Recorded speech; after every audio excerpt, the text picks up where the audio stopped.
100 रुपयाची बहीण लावून सांगू शकतोय तुम्ही हा वॉटरफॉल बघितलेलाच नसणार आहे.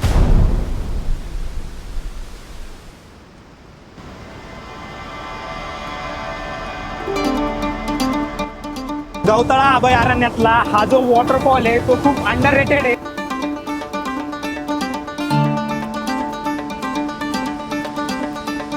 तो इथे तुम्ही डायरेक्ट तुमची बाईक घेऊन येऊ शकतायत. असा काहीतरी रोड आहे ऑफ रोडिंग.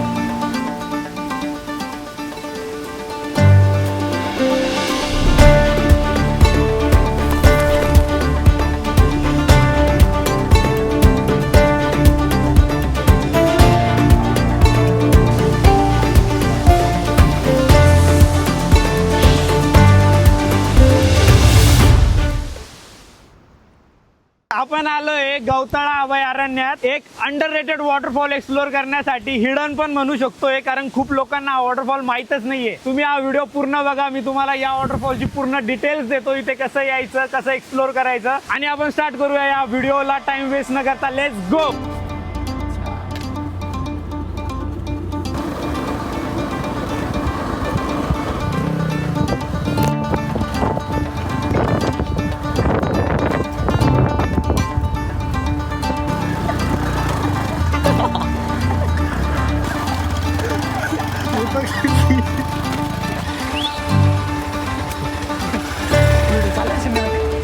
Yes, bro.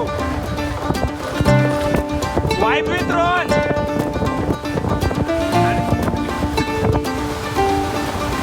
बघ ना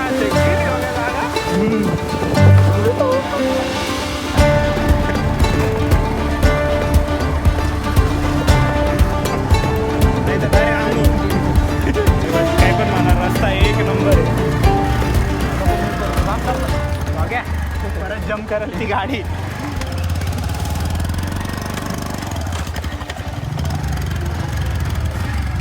भाई गाडी डायरेक्ट जम्प करते पुढून. चलो लेट्स गो. काय स्पॉट आहे.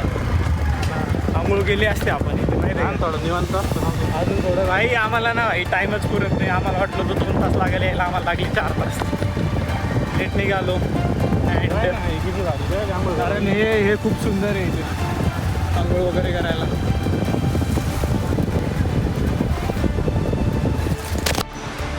रस्ता इझी आहे, असा पॅच आहे यायला, बट फुल जंगल आहे. आणि बाई असा ॲडव्हेंचरस रस्ता करून आल्यानंतर आपल्याला त्याचा फर्स्ट व्ह्यू दिसलेला आहे. तुम्हाला पण दाखवतो. And here we go. Crazy recently खूप जास्त पाऊस झाला आहे म्हणून हा जो धबधबा आहे त्याच्या प्राईमला वाहतोय. लुक ॲट दिस, किती सारं पाणी आलं आहे. खूप सुंदर दिसतोय भाई. पाटणा देवीपासून फक्त 2 किलोमीटरवर हा धबधबा आहे. तुम्हाला 100% या धबधब्याबद्दल माहिती नसेल, तुम्ही खूप वेळेस पाटणा देवीला आले असणार, बट हा धबधबा मिस केला असणार. 2 किलोमीटरचा इझी ट्रेक करावा लागतो, त्याच्यानंतर तुम्ही येऊन पोहोचतात या लोकेशनला. Have a look. भाई क्रेझी. आणि त्याचे जे पाण्याचे फवारे आहेत ते एकदम असे अंगाला लागतात तेव्हा एक नंबर वाटतं. आता तुम्ही एन्जॉय करा या धबधब्याचे ड्रोन शॉट्स, जे की भाई खूप सुंदर आले आहेत.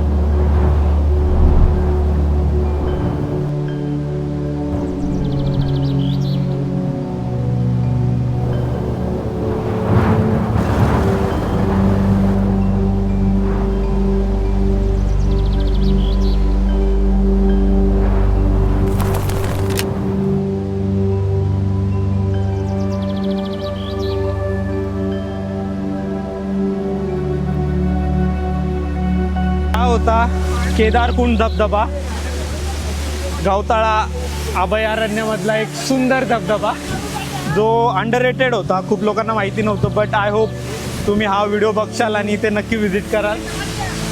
बस जस्ट बी सेफ, कारण हे जे कुंड आहे ते खूप खोल आहे. So don't swim, safely enjoy करा. खूप सुंदर हा धबधबा होता आणि मजाच आली. अँड बाय द वे आणखीन एक धबधबा आहे, धवल तीर्थ त्याचं नाव आहे. खूप सारे लोक जातात आणि तो फेमस आहे ऑलरेडी.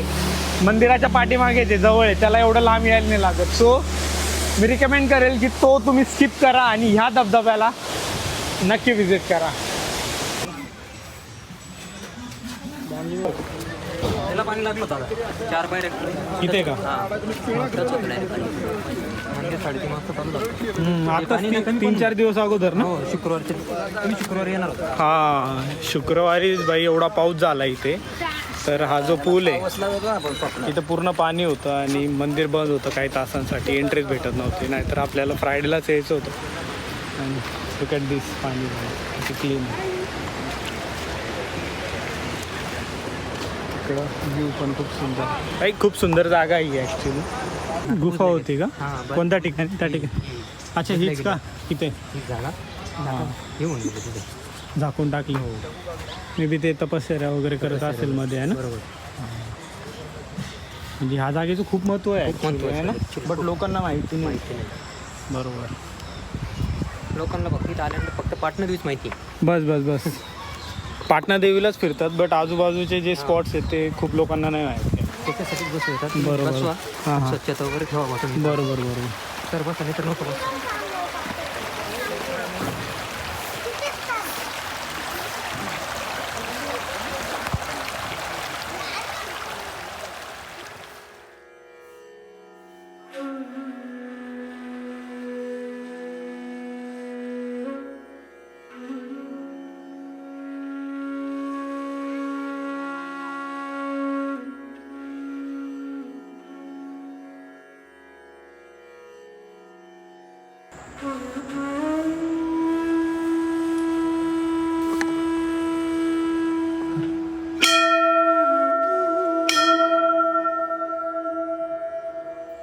खूप सुंदर आहे देवीची मूर्ती.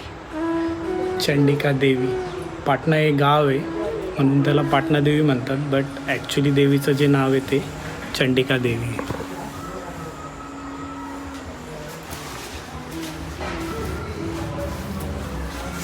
या जागेची आख्यायिका असे सांगितले जाते की राजा दक्ष आणि त्यांची मुलगी सती जी महादेवांची होणारी बायको होती, आणि जेव्हा राजा दक्ष यज्ञ करत होते तेव्हा सतीने बघितलं की महादेवाला तिथे इन्व्हिटेशनच दिलेलं नाही आहे.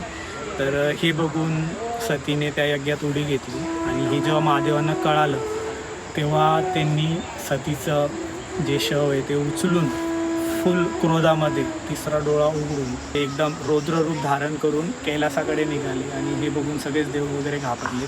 सो या आपदापासून वाचण्यासाठी विष्णुदेवाने त्यांचं सुदर्शन चक्र चालवलं आणि सतीचे 108 तुकडे केले. आणि त्यांचा जो उजवा हात आहे, हाताचा पंजा, तो आपल्या पाठीमागे जे डोंगर आहे तिथे पडला असं सांगतात. आणि मग यादव डायनेस्टीमध्ये कोणाच्या तरी स्वप्नात देवी आली आणि मग त्यांनी या मंदिराची स्थापना केली. तर आज आपण त्याला चंडिका देवी म्हणून ओळखतो. तर अशी आख्यायिका सांगितलं जातं पाटणा देवीचं. हे मंदिर खूप जुनं आहे, 1100 वर्षापूर्वीचं. खूप सुंदर आहे. सो तुम्ही जर पाटणा देवीला आलेत आणि तुम्हाला इकडचे पॉईंट एक्सप्लोअर करायचे असणार तर आमचे मित्र आहेत इथे, अनिल देसले नाव आहे त्यांचं. त्यांचीच फुलांची दुकान पण आहे इथे. मी तुम्हाला डिस्क्रिप्शनमध्ये नंबर देईल त्यांचा, तर तुम्ही त्यांच्यासोबत इथले स्पॉट एक्सप्लोअर करू शकतात. आणि आता आपण त्यांना विचारू की इथे काय काय आपल्याला बघायला कोणते कोणते स्पॉट्स आहेत. पाटणा देवीला आल्यानंतर तुम्ही सगळ्यात आधी पाटणा देवीचं दर्शन घेणार. दर्शन घेतल्यानंतर तिथेच जवळ उजव्या हाताला धवलतीर्थ आहे. हो, धवलतीर्थाचा वॉटरफॉल. हो, तिथे धवलतीर्थाचा वॉटरफॉल. बरोबर. ते झाल्यानंतर इथून जवळच 2-2.5 किलोमीटरला केदारकुंड आहे. तो सगळ्यात मोठा वॉटरफॉल आहे. बरोबर. तो झाल्यानंतर तिथूनच जवळ आला 1 किलोमीटरला महादेवाचं मंदिर आहे, हेमाडपंथी महादेव. हो बरोबर. ते यादवकालीन आहे, ते पण खूप जुनं आहे. बरोबर. तसंच मंदिर आपलं 1100 वर्षापूर्वीचं आहे, 1100. पाटणा देवी बरोबर. मंदिर. तसंच इथून जवळ भरपूर स्पॉट आहेत. एक आपलं गायमुख आहे इथे जवळ. हां हां ते गायीच्या मुखातून पाणी पडतं आणि बरोबर. ते 12 महिने पाणी असतं तिथे. बरोबर. ते पण एकदम सुंदर स्थळ आहे. ते झाल्यानंतर आपलं हेमाडपंथी. इथे हेमाडपंथीच्या वरती गेल्यानंतर तिथे आपलं सीतानानी गुफा आहे. अच्छा, गुफा पण आहे ना? तिथे गुफानंतर थोडं वरती गेल्यानंतर परत मारुतीचं एक देवस्थान आहे तिथे. अच्छा, म्हणजे खूप सारे हो, स्पॉट्स आहेत तिथे. भरपूर आहे तिथे. गवताळा अभयारण्यात पाटणा देवीचं मंदिर आहे. 40गावपासून फक्त 18 किलोमीटर. आणि शून्याचा शोध पण इथूनच लागलेला आहे. भास्कराचार्य महाराज. बरोबर ना? हो बरोबर. बट त्याचा थोडासा वाद चालू आहे. बिहार वाले तिकडं क्लेम करतात, बट महाराष्ट्रवाल्यांनी ऐकून घ्या, शून्याचा शोध आपल्या महाराष्ट्रात लागलेला आहे. ते पण पाटणा देवी. 40गाव तालुक्यात, जळगाव जिल्हा. आणि त्यांची इथे समाधी पण आहे हो वाटतं ना? बरोबर. आणि अजून एक वैशिष्ट्य म्हणजे भारतातली पहिली केव जी बांधली गेली ती पित्तळ खोरालेनी इथनं जवळ आहे. सो तुम्हाला मे बी माहिती नसेल, बट या जागेचं खूप महत्त्व आहे आणि खूप अंडररेटेड जागा आहे ॲक्च्युली. मला पण, मी कन्नडला राहायचो तेव्हा ही जागाबद्दल माहिती नव्हतं की एवढे सगळे स्पॉट्स आहे आणि एवढ्या सगळ्या मोठ्या मोठ्या गोष्टी आहे. जसं शून्याचा शोध लागणं किंवा भारतातली पहिली गुफा पित्तळखोरा लेणी ती पण इथेच आहे. आणि हे वॉटरफॉलसुद्धा खूप अंडररेटेड आहे सध्या, बट तुम्ही नक्की इथे व्हिजिट करा. खूप सुंदर देवस्थान आहे आणि इथे आल्यानंतर तुम्हाला प्रसन्नच वाटेल. आणि जसं दादांनी सांगितलं की जागृत देवस्थान आहे, हो, नवसाला पावणारी देवी आहे. आणि नवरात्रीमध्ये तर भाई इथे खूप गर्दी असते. सो हो, तुम्ही नक्कीच या, इथे व्हिजिट करा. चाळीसगावपासून फक्त 18 किलोमीटरवर हे देवस्थान आहे. सो या, तुम्हाला जर हा व्हिडिओ आवडला असेल तर एक लाईक, एक कमेंट सोडून जा आणि काही क्वेश्चन्स असेल तर विचारा. अँड मी तुम्हाला भेटतो पुढच्या व्हिडिओमध्ये. जय श्रीराम.